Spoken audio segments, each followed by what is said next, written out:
Hi, just quickly, I'd really appreciate if you could leave a like on this video, and if you could subscribe, I really would appreciate that. Thank you. Welcome to Entrepreneur News. I'm your host, the one and only, the true Alex J. Today we're going to be answering the question, why are there so many mattress stores in America? I know there was a lot of people on Reddit asking this question, and why are there so many mattress stores? If you've ever been to America, you'll notice that there seems to be mattress stores everywhere, but there is actually a reason behind this, and I really do want to dive into it. So this story actually starts, someone on Reddit said, why are there so many mattress stores in America? And what they did was they then posted a picture, and I'll show this picture here. And as you can see, there seems to be a lot of mattress stores in one place. On Tuesday, a Reddit comment that suggests mattress firms were laundering money went viral before being removed. Reddit users said that the company is overstored in the US and suggests that this was a sign of something more dubious going on. The mattress firm has responded to Business Insider about the allegations, saying that they're absolutely full. I was doing a bit of research into this because this conspiracy theory just went rampant. Everyone was saying, you know, I've seen loads of mattress stores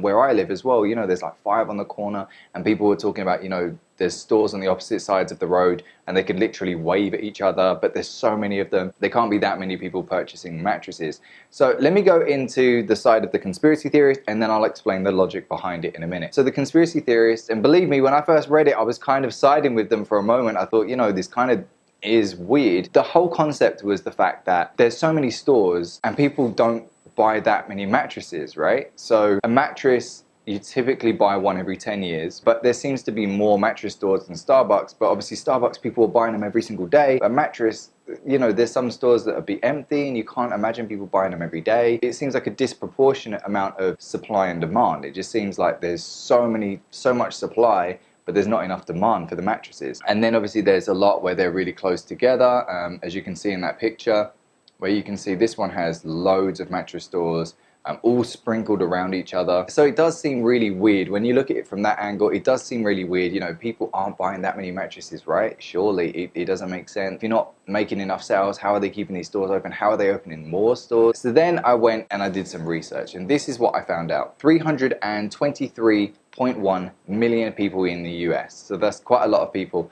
in America, firstly. Secondly, the average mattress, people have them for 7 years on average. So every 7 years you tend to buy another one, okay?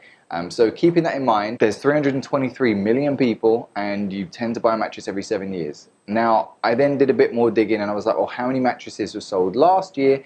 And I found out that the number of mattresses sold last year, it was 35,900,000. So 35.9 million. So that's quite a lot of mattresses sold. How many mattress stores are there? Well, there's actually 9,000. Now that sounds like a lot, and that's because it is. In comparison to Starbucks, Starbucks only has 8,222 stores, comparing the mattress stores where there's 9,000. So they've even got more mattress stores than Starbucks, which seems really suspicious because, you know, people aren't buying that many, right? But again, remember how many people there are in America. If you actually put the amount of people in America at 323 million, and then divide that by how many were sold last year, it would come up at 0.1%. It sounds like there's quite a lot of stores and everything, but actually there was only 0.1% of Americans purchased a mattress last year. But 35 million being sold and there's only 9,000 stores, actually not a bad ratio, because if you sold 35 million and 900,000, then you divide that by the amount of stores there are, which is 9,000, you actually work out with 3,988 sales per store, which obviously isn't the case. There's obviously some where they're selling way more than others. It means that the stores are actually really profitable, and if anything, there's not enough of them, which is a kind of ironic thing that I found out through this research. Is it seems like there's actually not enough mattress stores, which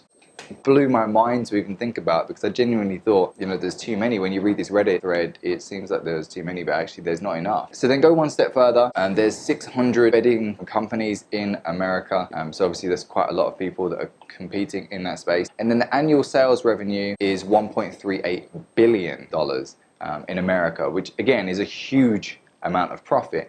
So again, it comes down to this 900% markup that mattresses also have. Mattresses are extremely profitable. They mark them up exponentially. If you want to put in comparison to diamonds, diamonds are marked up by 200%, where mattresses are marked up by 900%, which is huge, which is why there's been a shift and some companies have started selling mattresses online. I won't name any company names because I'm not being sponsored, but there are mattress companies online where they'll send you a mattress and you get to try it for like 10 months or something, and risk-free. And if you don't like it, you can send it back and they'll send you a replacement. But obviously they can afford to do that because, again, the markups are absolutely astronomical. Again, if anything, there's not enough of these stores. What I thought was really funny was there's a mattress firm in America that has actually responded to this, and they put this hilarious Twitter thing, which is right here, and this is their response.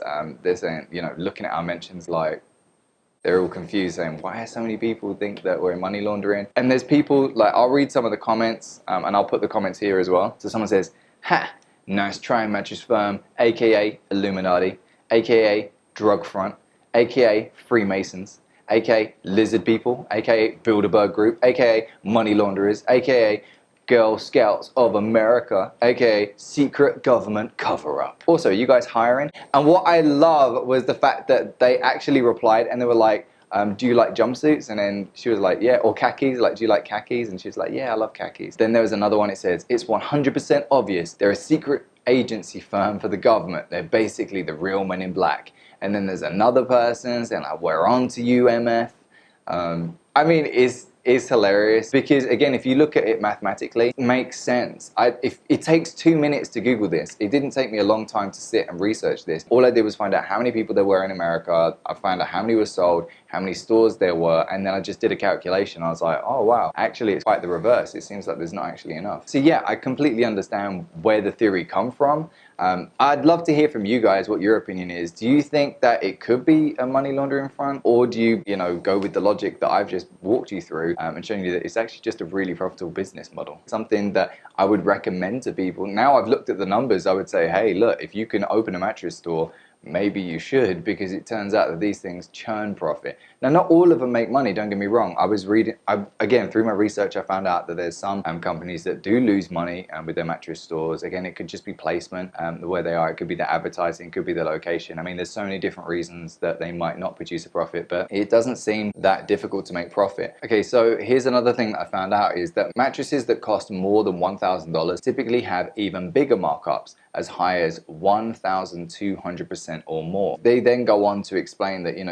they could sell something that costs, say, $1,200, but it might only cost them $300 to make. So obviously the profit is absolutely astronomical. It's huge on these things, which again is crazy. And the average markup on coffee is about 80%. So again, you can see the difference between the two. So all it seems to come down to is just basic economics. It's just there's a huge demand. There's actually not enough supply, ironically. People also like to buy a mattress in real life. They don't typically want to buy a mattress online, because if you go to an online website and you read about a bed, you can read the bed and you can say, the pictures look great, the description's great, however, I want to feel it, right? Because it's going to be something that you're going to be sleeping on every single night. So you want to make sure that it's a good mattress. And the only way that you can do that is actually going and laying on it for yourself. So that's why mattress stores don't typically disappear, because with most businesses, they can vanish online, right? So if you're going to buy like a cup or you're going to buy a computer or whatever, you don't really need to go in and feel it. It doesn't really make any difference. But if it's like furniture or a bed, it's something that you're going to want to feel. Like, you can see it looks great, but it's how it feels is the reason that you purchase it. So again, that could be another reason as well that these stores are still doing so well, is because, again, the demand is really high. It's something that you need to feel. So another thing as well is that the people that work inside these stores tend to get a lot of commission. So obviously it's their intention to make sure that they sell and the mattresses as well. They seem to make a lot of the majority of their money from sales, which means obviously they're going to be trying to generate as much revenue as they can.